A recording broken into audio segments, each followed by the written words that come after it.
Welcome to the Learning Pines YouTube. We hope this video helps. You start by cutting power at the breaker and confirming it's dead with a tester. Safety first. Once done, remove the decorative cover and support the fixture so it cannot fall. Make sure to loosen mounting screws gradually while holding the fixture body. If it's heavy, use a helper or temporary support strap. While you work, keep small screws and mounting parts in a container. Doing these initial actions correctly prevents accidents and sets you up for smooth wiring steps next. With the fixture supported, remove wire nuts and separate the black, white, and ground leads. Take a photo to record connections if helpful. Inspect each conductor for nicks or corrosion and strip about 3/8 of an inch of insulation where necessary to get clean copper.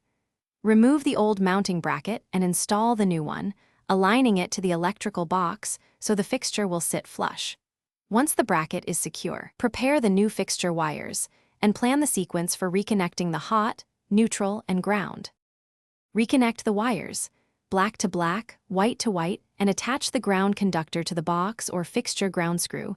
Use proper wire nuts and snug them so no copper is exposed. Tuck the wires into the box, secure the fixture to the mounting bracket, install the bulb and cover, and then restore power at the breaker. Test the light function. If it doesn't power, shut the breaker off again and recheck the wire nuts and ground with your tester. Loose connections or a tripped breaker are the most common fixes. Thanks for watching. Consider subscribing if we helped you.